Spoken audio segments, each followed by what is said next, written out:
Yay, come, let's read the story today The Frog Prince. One fine evening, a beautiful princess went out for a walk in the woods. After walking for some time, she felt tired and decided to rest near a pond. The princess had brought along her favorite toy, a golden ball, to play with. The princess started playing with her ball near the pond. She tossed the ball so high that it fell into the pond. Oh, if only I could get my ball back, I would give away all the jewels that I have, she cried out. While the princess sat crying, a frog jumped out of the water and asked, "Why are you crying, princess?"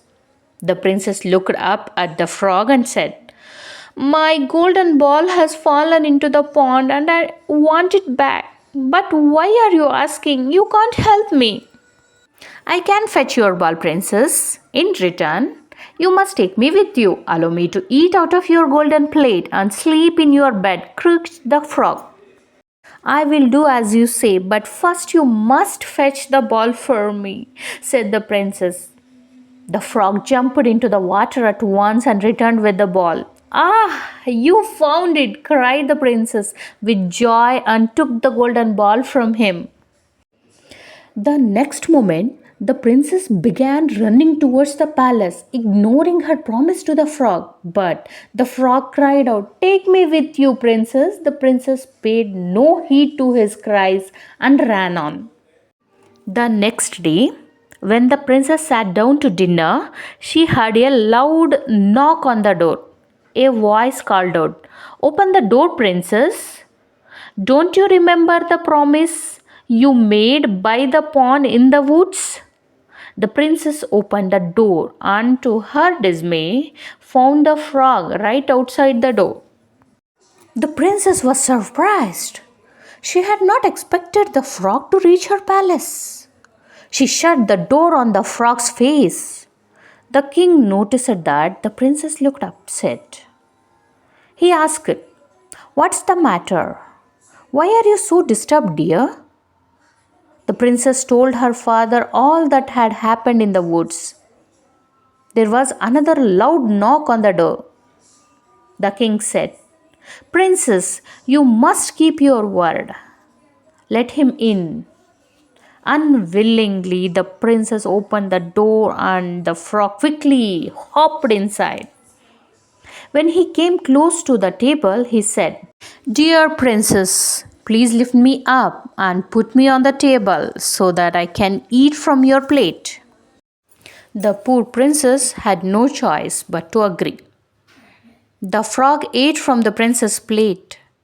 When he had eaten to his heart's content, he said, "I am tired. Please carry me to your bed." Again, the princess had to agree to Frog's will. She took the frog to her room and put him on her pillow, where he slept all night long. With the first ray of the sun, the frog woke up and hopped out of the princess's room. When the princess saw him leave, she thought, "At last, my troubles are over. The frog is going away." The princess was proved wrong, for as soon as it was evening, the frog returned to the palace. Once again, the frog ate with the princess and slept on her bed. Again, the next morning, with the first ray of the sun, he hopped out of the palace. Things went on in the same manner on the third evening as well. "How will I ever get rid of this frog?" thought the princess to herself.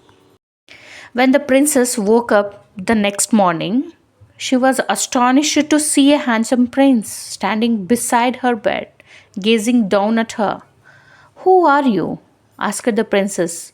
"I am the frog," replied the prince. "I was cursed by an evil fairy. She had turned me into a frog.